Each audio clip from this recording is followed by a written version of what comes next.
go back in time. Worship takes us back in time. In the presence of the Lord, we don't go forward.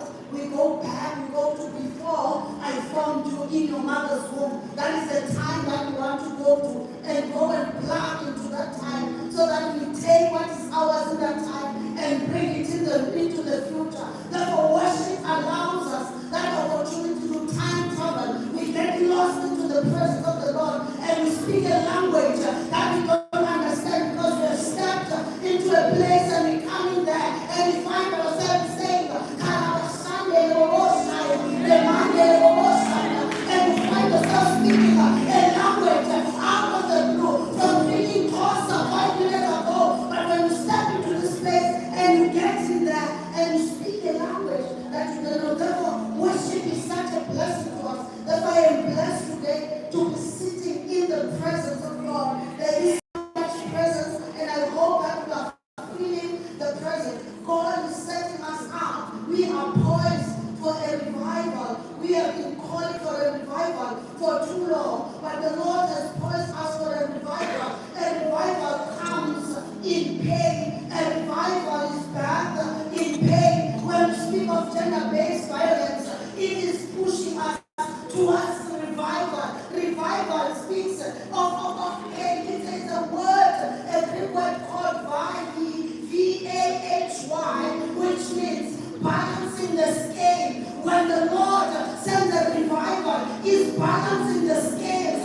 It means there's so much evil must rise up for us to get a revival. Without the amount of evil that we have today, a revival will not break out. It needs to balance the scale. When God sees the evil is up to here, that's why he says in Isaiah, when the enemy comes in like a flood, the Spirit of the Lord will raise up the standard against one over the enemy, against the enemy. It means we must be neck and neck all the time with evil. Evil must not go above, and goodness must not go above. God wants the world to function in equilibrium.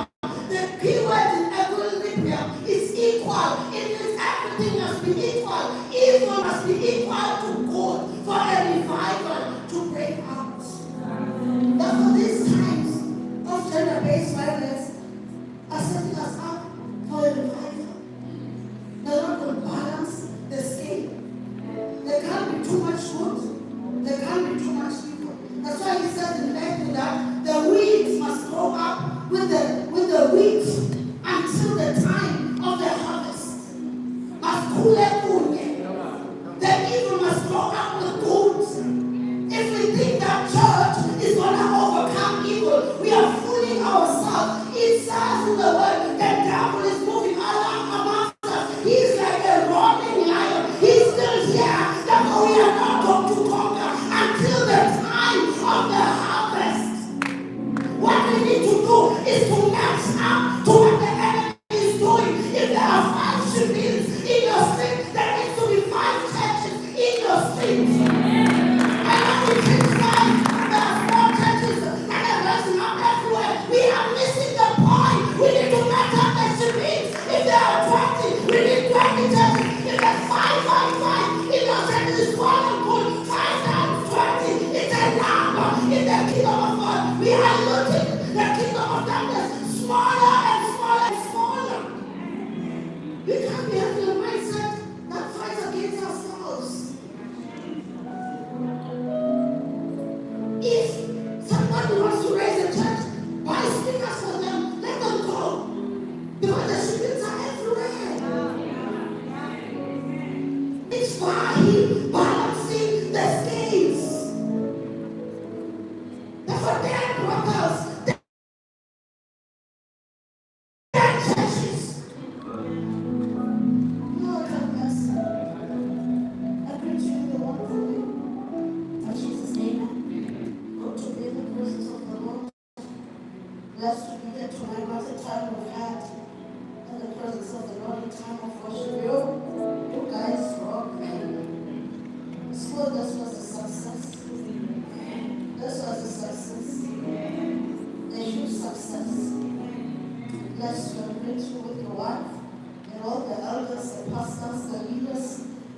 in the house, the believers, all the children of God, and greet you in the wonderful name of Jesus. I want us to look at this thing of gender-based violence. Genesis chapter number 34, quickly. Sinamile. Genesis chapter number 34. I'm not going to read the scripture because it's long. I'm going to speak it as I go.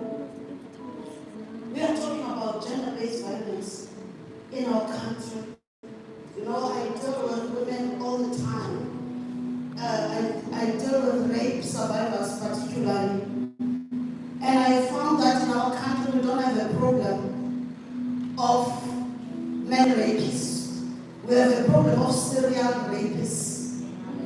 I have dealt with almost 100 girls that were raped. Not even one conviction. Not even one person went to prison for the rape. So you can imagine what they are doing. They continue to do the same thing over and over again. So we have a problem of serial rapists. So it is a problem. In this book, in the book of Genesis chapter number 34, we meet the daughter of Jacob, Dinah, which was born to Jacob by his wife Leah. And they moved to this land of the Sheckemites. And when they get to this land, Dinah is going to mix with the daughters of the land. And as he was busy playing with the daughters of the land, it turned out that the son of the leader of the land was looking at her, and he converted her. He desired her, and he went on and he raped her. It says that after he raped her, he fell in love with her. And to me, that sounds like exactly what is happening in our nation. It's people who say that they are in love with somebody, but their actions are totally different from what they are professing. It was the same thing that happened with Ammon and Tamar. When Ammon wanted to rape Tamar in 2 Samuel chapter number 13, he said that I am in love with my sister Tamar. But after he raped her, he said he hated him more than he had loved him.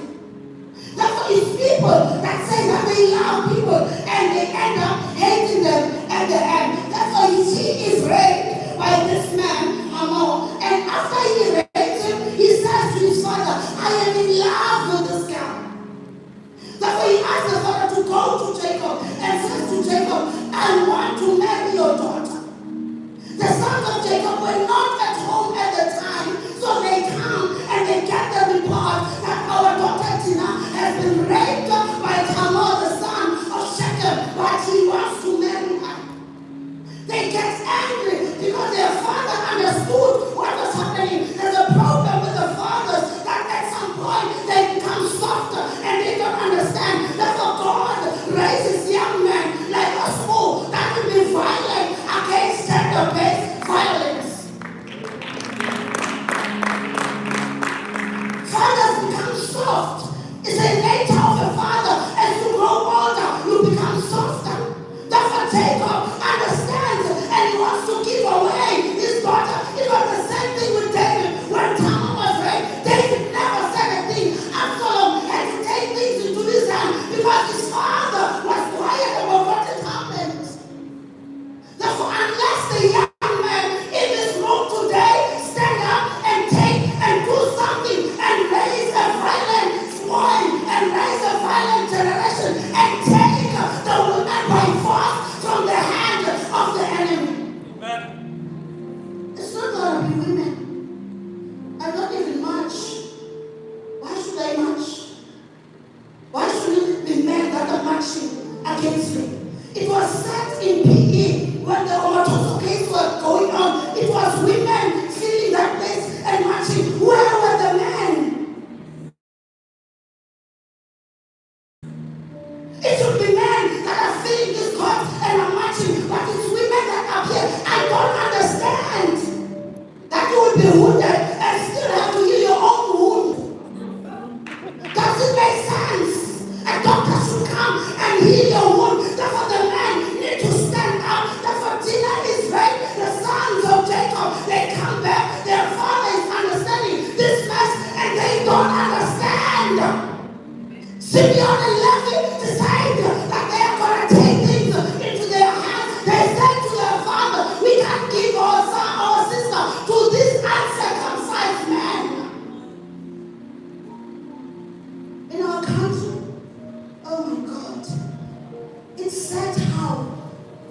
things go. How men in our country let little girls kidnap and stay in Central in PE and be there with the Nigerians. Little girls staying there, and men in our nation know that there are little girls that are enclosed in those places and they are quiet.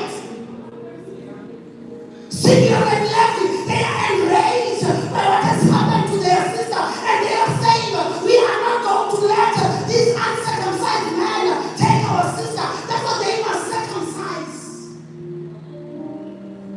We need to say to this generation, let's circumcise you. Somebody has to step up and circumcise this generation. We go to church and we leave them in the corner of the street, and we go to church and we are comfortable. Lord, the church today, in the corners of the streets, we pass by and we go to church and we get there and we are fine with that. The next Sunday, we do it again and we see nothing wrong and we cry. When people are robbed, when daughters are raped, we cry. But who is circumcising their hearts? So Simeon and Levi say to their father Jacob, circumcise the entire Shechem nation. The Sheckemites are circumcised because they want it. They are desperate. They are circumcised. And Simeon and Levi, my God, they go in and they kill everything. Every man that was alive in Shechem was killed because their daughter had been raped. They say they are not going to do this to our sister. Who is killing anything in this nation today?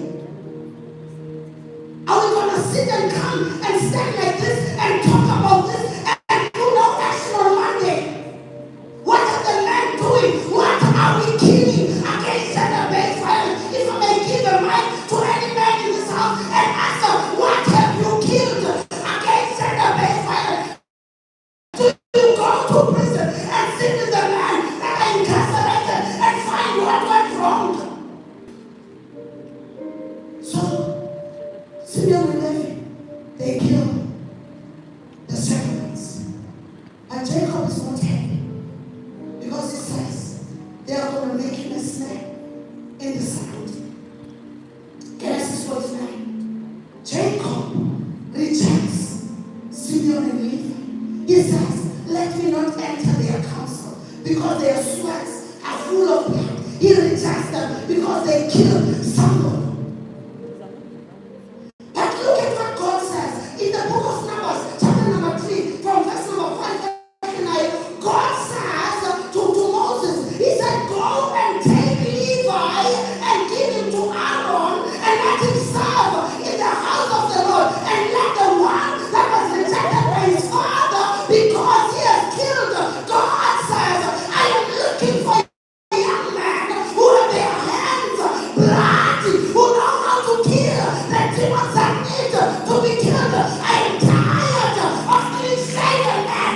I am tired of perfume-smelling men. I am looking for killers in this generation. Therefore, Jacob rejects Levi, but God says, bring Levi. Not only bring him, but let him touch the very hands that Jacob the father had rejected. God is saying, let those hands touch the holy things of the temple. God is looking for bloody hands in this season. He's looking for this one that he got up the power to come into the house of God to touch the holy things.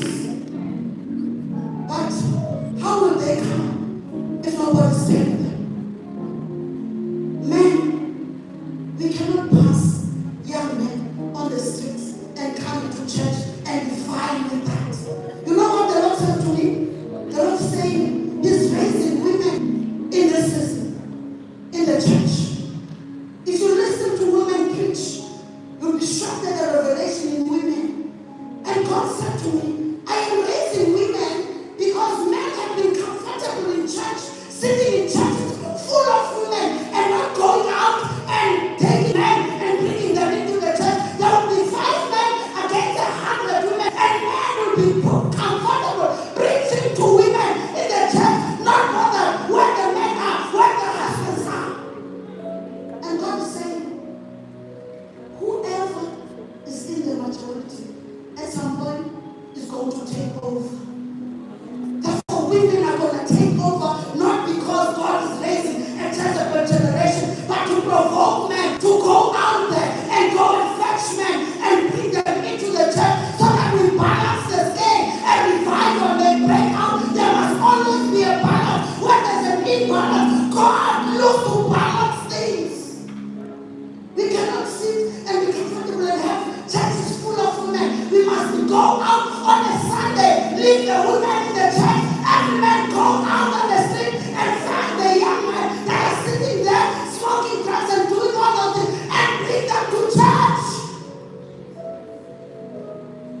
Simeon, they killed the Sheckemites. Judges chapter number 1. Israel is going to war. And they ask, who of us shall go first? And they said, Judah shall go first. Judah goes and takes Simeon because Simeon is trained in fighting. He knows how to kill. The very one that was rejected by his father, Judah takes Simeon and goes to war with him. Therefore, you cannot worship without the killers. You cannot worship without the demon slayers. We need demon slayers in the church. Sheckemites. What are the Sheckemites? Women, because of gender-based violence, we have trashed men and we have called them all kinds of things. Because even the ones that look prim and proper are abused.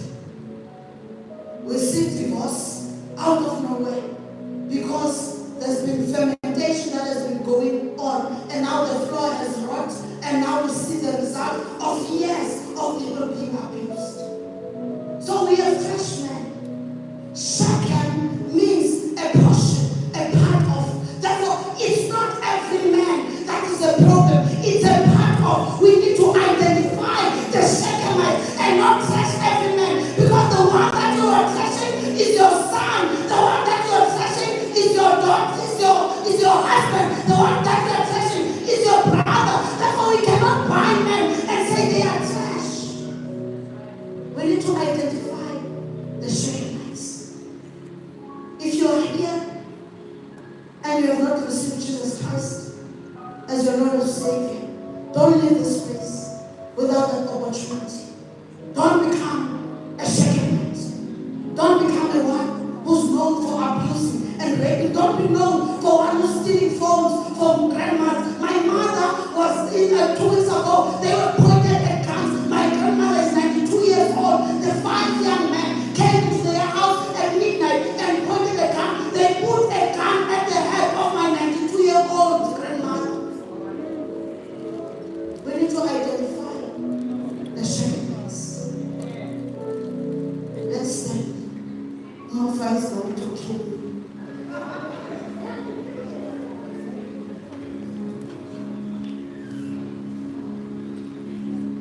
Let's say, Father, in the name of Jesus, we come before you and repentance for walking in ignorance. We were called to light.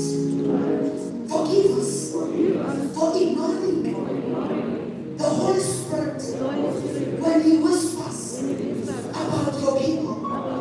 Forgive us for closing ourselves into the churches and ignoring the world out there and thinking it's going to go away while it's waiting for us.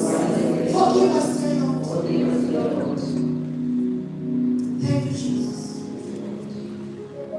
Say, I receive you, Lord, as my Lord and my Savior. Take away all my sins. Cleanse me. Purify me. I am spirit. From today on, I am changed. I am transformed. I am a new creature. In Jesus' mighty name. Amen. God bless you.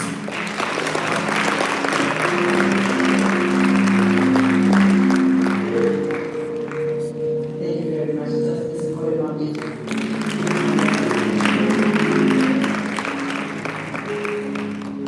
Hallelujah. Yeah. Going on to one. Yes, Mama Tubai, Monkey, yes, Monkey, Mama Tubai.